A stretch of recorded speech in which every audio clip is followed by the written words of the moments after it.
Mama Helen and you. Mama Helen and you.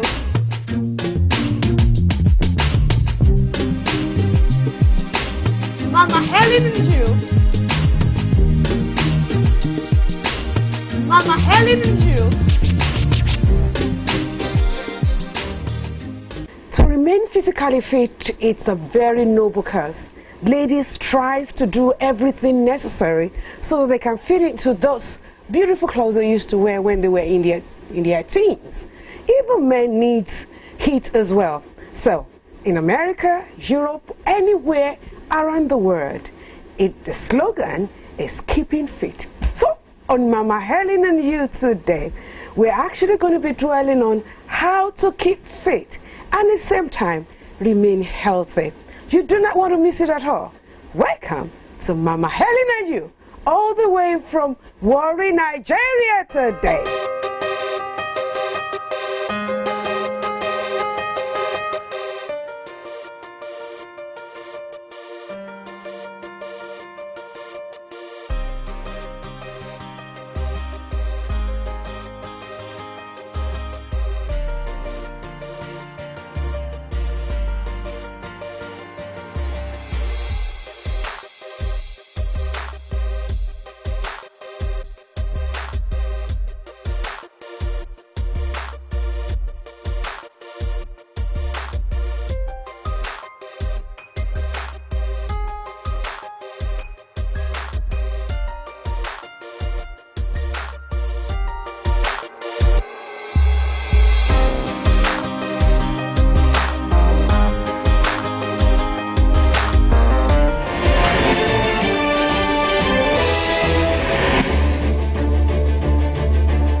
Welcome back. This is still Mama Helen and you, all the way from Warri, Nigeria today. We're actually looking at a very important topic because it has to do with well-being. Everyone wants to remain fit, and of course, you also want to be healthy as well. Because no matter what you have on earth, if health is lacking, it's as though as if you're not living. All right, with me today to do justice to this topic we earlier mentioned, which is how to keep fit and then at the same time be healthy. And on my first right is no other person than Mofe Edema, the immediate chairman and the incoming, by the special grace of God, because he's also aspiring as well. It's a pleasure having you on Mama Helen and you. Thank you very much for having me. Amen. The pleasure is mine. And then, of course, seated by him is no other person than the CEO of Passions, Fitness and Spa, Emmanuel Emesakoro. If I've killed that name, forgive me. Good. And of course, you have, you look fit, both of you. Incredible. Okay, I want us to look at it from this angle. What does it mean to maintain fitness? I think you should go first. Okay, being fit, it means your heart can actually take so much. I mean, your heart, your physical, your mental, your Yeah, I think it has to do more with your physical and your mental stuff. Okay. So your heartbeat can withstand so much without you fainting, without little energy as well, right? Yes, energy. Yeah, so it has to do with physical and mental stuff. So your heart can take so much without fainting. So that's what it means to be fit. Would you want to lend a word to that as well? Yeah, the only aspect I'll put into what he has just said is a complete and total package of a human. And this also includes the spiritual aspect. Because if you are physically fit and you feed well and you rest well when you are supposed to rest, then you are a complete and total human. Wholesome, man. Yeah. Well, fantastic. What about being healthy? Because, I mean, is there a correlation between being fit and the aspect of being healthy? Yes, there's a correlation, because you can't be fit without being healthy. They go together. They are like a Siamese twins. You can tell me you run all the time, and then you go back home and you eat garbage. So true. Good. So while you're running, you have to think about the oil, the fat, and everything that goes around your inner organs as well. So it's enough for your heart to be strong, but it's not enough for you to throw all those garbages in. So health and fitness, they go hand in hand. So while you're doing your exercise, you have to mind what goes into your mouth. You have to mind whether or not you rest. You have to mind the water you drink. You have to mind the clothes you wear. You have to mind your smoking habits, your addiction, your drinking, and all of that. So to be fit, eat right. You need to eat right. Yes. Because most times, you know, I mean, there's this adage that says, well, what you eat is who you are, isn't it? Would you want to share the word? Yeah, really, that's really, really correct. What you eat is who you are. It's like you actually don't see the root of a tree.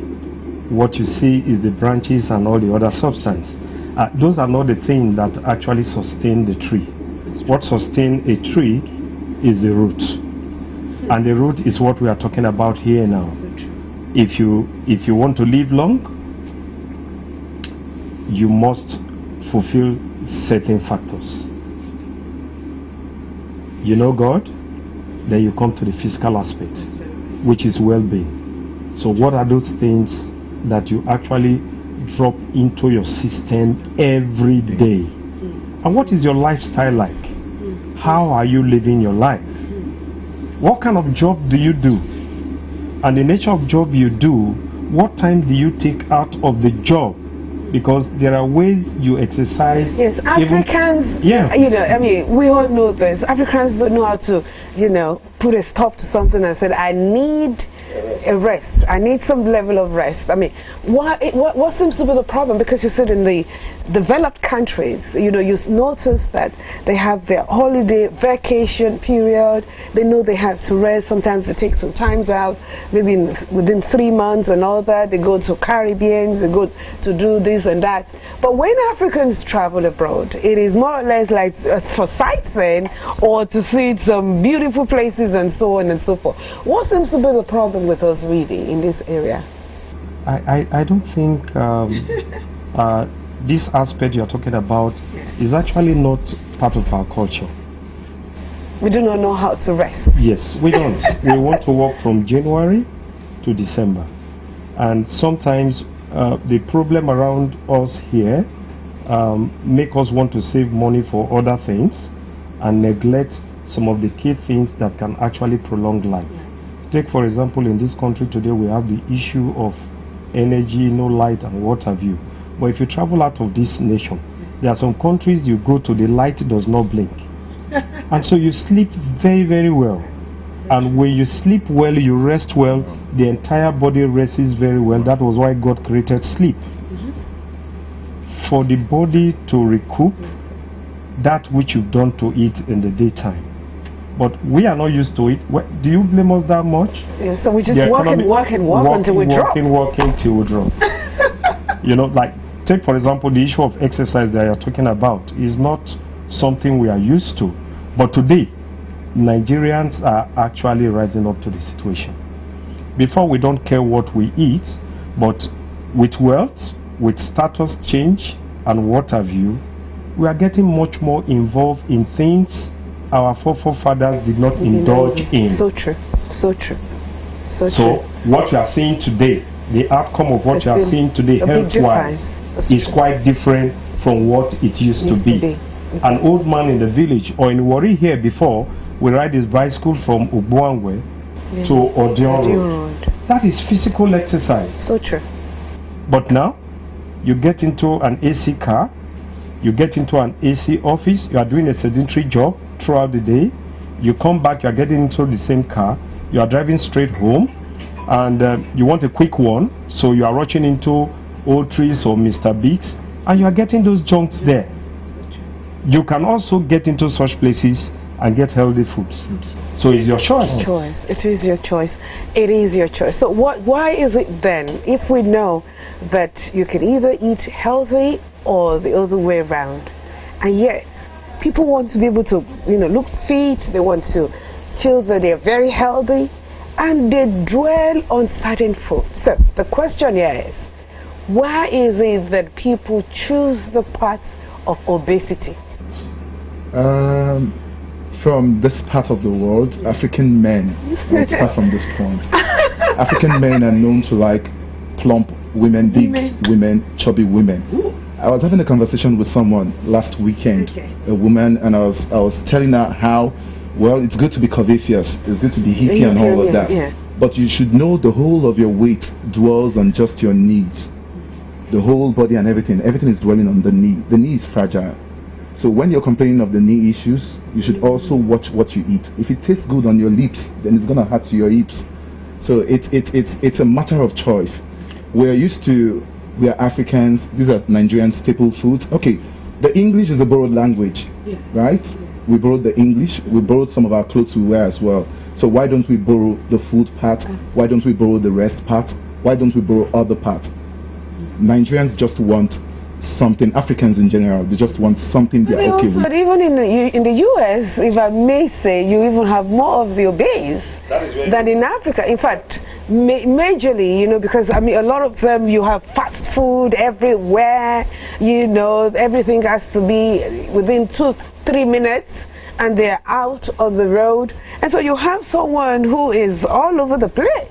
In size. Yes, you asked about why Africans are that way, and I'm telling you, from the men's angle, they prefer fat women. They want to hold on to some skin and all of that. The calabash. Good. So, the calabash Cross River fattening room in Cross River. You can imagine that's culture. 21 days. 21 days. Just like what Esther went through. And you have to eat and eat and eat. Then for the girls, you say you're curvaceous. Yes, it's okay to be curvy. All of that curvy can still be toned and it can still look good. Your musculoskeletal system is not going to go away, so you can still just reduce just a bit. You maintain all the figures instead of putting too much pressure on your knees. Fantastic. Okay, so let us list those food, the things that you're not supposed to consume, or even, if you will, in moderation. What are those foods that you want? I think the best you cannot go wrong with is vegetable. But let's mention. Okay, let's go this way. What are the food? Like in Africa, for instance, if you come here, when I married my husband over 17 years ago, I remember, at that time he would tell you national food, he has to eat it. And what is this national food? Banga, Banga is terrible. Egobobo. Now the egobobo aspect here isn't just you eating starch alone, but then you have a mixture of starch with ripe plantain, all red, and they put a little bit of oil to help put everything together, and that has to be served at least nearly every day. Okay, now this is the kind of food that we seem to feed on, but thank God that was then, this is now. If there's anyone that really wants to really keep fit, is my husband, because he knows the importance of it. Now, so what are this kind of food that tends to lead us into being very obese? I don't think there is anything that God has created that is actually really, really bad. It's abuse by man that brings in trouble or problem to such one. Let me put it this way. Okay. If you are active every day, you work out every day, there is nothing you can eat, but you eat in moderation. But there are certain things that are really, really bad when you are past the age of 30. So you true. need to be very, And very careful. you really start putting Yes. on. Refined sugar, nobody's going to stop you from developing a sweet tooth. But the aftermath of it is going to be a problem. Like, take for example, I eat my salad without cream. Initially, it sounds terrible and look very bad. But today, I have no use for any cream because I want to stay on the safer side. Now, I will not go for red meat. It's completely out of my meal, and I get myself really, really active every day. Like, let me tell you, in a day, I take 25,000 steps. That's good. In a day. That's And you good. cannot take 25,000 steps in a day and look this big. I used to weigh 96, but now I weigh 70, and I want to drop with 2 more, so that when I indulge, I'll still be in the range of 70. Because there is no way once in a while Yes, you will you want to not. I cannot go indulge. to the US without visiting IHOPs. Oh Lord Jesus, don't tell me. I must visit IHOPs at least once to eat Pancake. very well. Oh Lord. Then I run it out in the evening. Oh my God. You understand? So I do. you cannot go wrong with vegetable. If you want to go African, we have a kind of particular meal we have here that is called ugbagbo fufu, Okay. which is made with okra. Okra is wonderful. But how do you pour oil into it? That's true. So you have to know moderation in it. Use smoked fish. I have all that. yeah, I have no problem. Fantastic. I have no problem with fresh fish. Use smoked fish. There are other things you can also eat here that is quite healthy, so that you can sleep. We'll get into that in a little while. But I know because somebody is watching out there and he's saying, what are those food? I mean, listen, come on now. What are you talking about? Just before we go on break, carbohydrates, Oh. salty food, sugary stuff. Can you please name them? Okay, beside the fatty I don't stuffs, know what you said, yeah. fatty stuffs too, processed food, Okay. quick foods, pastas, what else? Pastries. What else? Chocolate, sweets, all the stuff, those little stuff. I mean, some people will say, listen, I must have my chocolates, okay? And you can be surprised, a bar of chocolate some contain up to 250 50 calories. calories, Ice which is very, Some people take ice 6. cream, Ice creams, some people take 6 of that. and all And they that. tell you, I'm not losing weight. Some people take 6 of that and they tell you they're not losing weight. Which category are you? On Mama Helen and you, we'll be back in a moment, and when we come back, we'll now be looking into what we need to do to keep ourselves very fit and live healthy. Back in a moment. Mama Helen and you. I'm going to start with water. There is no human on earth that can actually survive without water. About 55 to 65% of our bodies are made up of water. So somebody tells you water is going to make you fat, that's a big lie. You need to be aware first of what you are putting into your system. So from that early age, the kids should be taught that there is every need for he or she to exercise. And exercise sometimes requires little or nothing.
some exercises you can actually do at home to lose weight and to keep fit. I'm going to show you beginner's version and I'm going to show you an intermediate version. Okay, one of the exercises you can do at home to lose weight is the popular jump jacks, and you can do that by opening up and closing. Okay, but if you're on the obese side, if you're quite heavy, you can do this. Just raise like this, just keep moving. It still does something, okay? Then another exercise you can do to lose weight to keep fit at home is the high knees. You just raise your legs up. Make sure you're standing straight, move your arms, move your legs. But if you're on the big side as well and you can't jump that high because of your knees, just raise it up like this. Easy, just go gradually. Okay? Good. Alright, I'm going to give you another move. Another move you can actually do to lose weight as well. We'll call it the power jacks. Power jacks, you raise your hands up, good, and you bring it down, good. Then you take it back up, you bring it down. You're pushing your butt back and you bring it back up, good. Down. But if you're on the intermediate level, you can go fast. Bring it down and come back. Bring it down and come back. Wait a minute. Even though I have my shoes on, okay? Ready. I didn't prepare for this, so as you can see. But I want to see how am I going to do this on my own. Okay. Bring back. The high jump. Okay. And you open up. And you open up. Open up and back up. And back up to the middle. To the middle of my hand. And back up. Good. Back up. Alright, good. So you're working about 4 muscle groups while you're doing that. So the more muscle groups you work on, the more calories you burn. But you know, for ladies, we're very mindful of this waist. Okay. You want to have a very thin one and the tummy all tucked in. When a woman is coming out, even when the tummy is screaming, she wants to hold the thing in. So how do you get this flat belly? Okay, actually, when you lose weight, you lose them everywhere. Okay. You don't just lose weight here, you don't lose weight here. Okay. You don't spot straight. Okay. Alright, good. But there are some exercises that can actually work on your tongue. Okay. Like Iceman agility. Okay. And these. If you bring your inner knee to your inner elbows, it squeezes your tongue. Audience, I have my heels on, so I can't go into all that, but I can try. Okay, good. That's one. So you bring this into this tongue like this. Okay. You're working on your tummy, good. I see. Work very well. You and swap. then the spin engine. Okay. Both hands at the back of your head. Okay. You bring this up and you squeeze. There's a contraction on your tummy. You squeeze, there's another contraction there. Alright, good. Then there's this other one. This one works on your waistline. Okay. You try and touch your heels. Okay. Good. There's a contraction there around your obliques. Okay. You try and touch on the other side. Let's say 10 reps on this side. Someone once told me that the quickest way ever is to have a lay back completely, and then you flip up and down. You flip, is that true? Okay, no. That's actually double leg raises. Okay. So, if you have a protruding tummy and you just lie down on the ground trying to remove the fat there, it's not going to go up. You need to move to get the fat out. Okay. It's only when the tummy is flabby that you use sit-ups and the rest of them to make it firm. A 60-year-old woman says, how am I going to get myself up? The bone is already cracking. What do you say to her? Yes, 60-year-old man can move to the side and do this. Move to the other side and do this. Move and raise it up. Move and raise it up. She can. That is it, isn't it? Yes. Awesome. Come on now.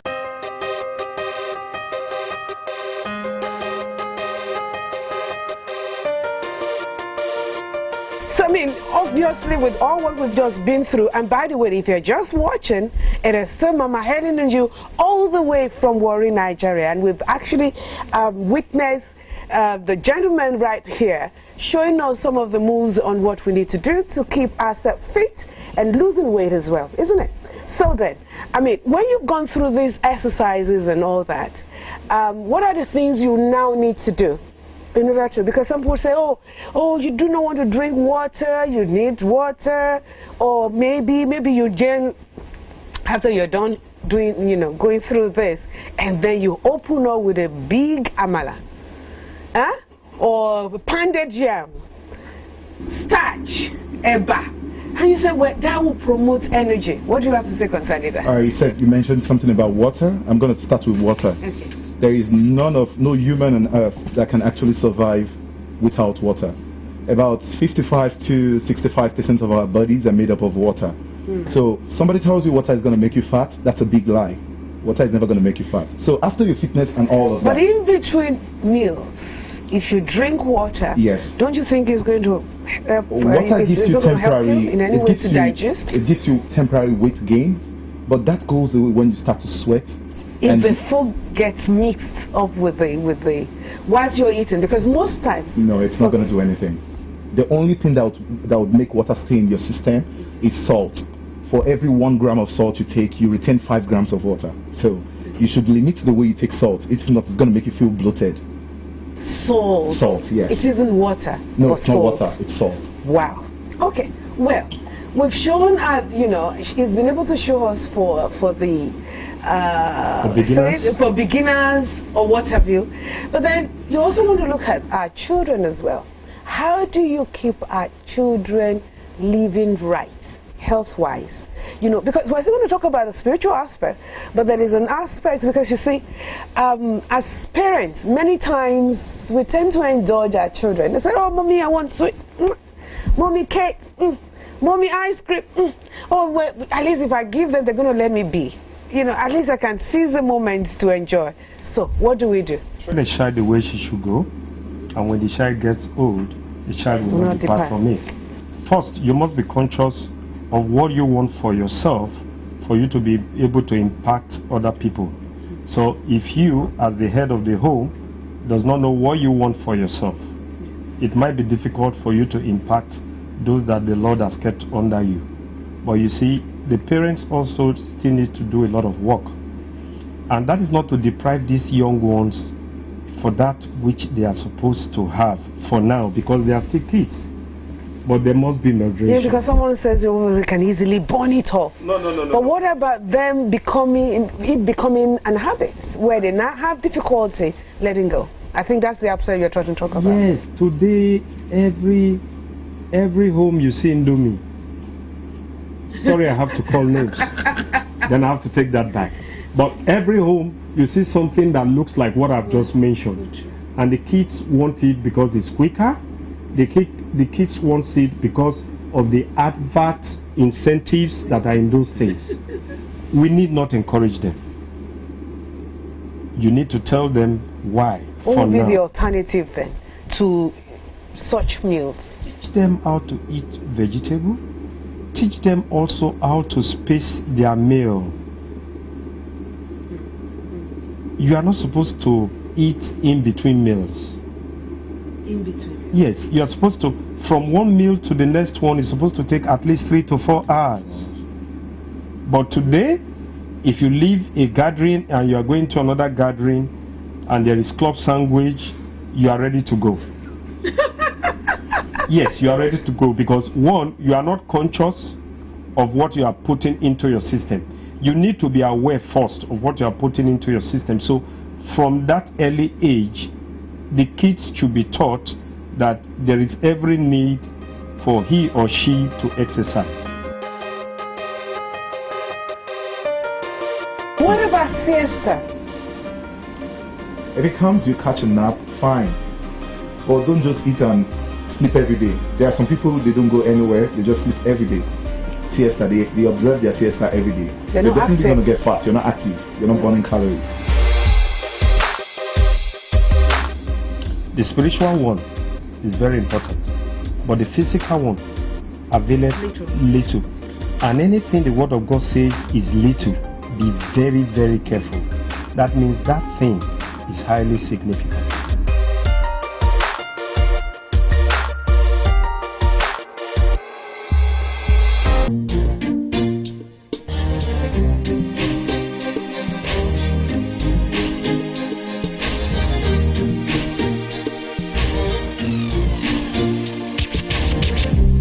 Mama Helen and you.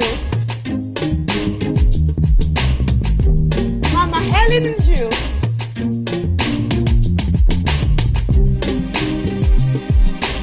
Mama Helen and you.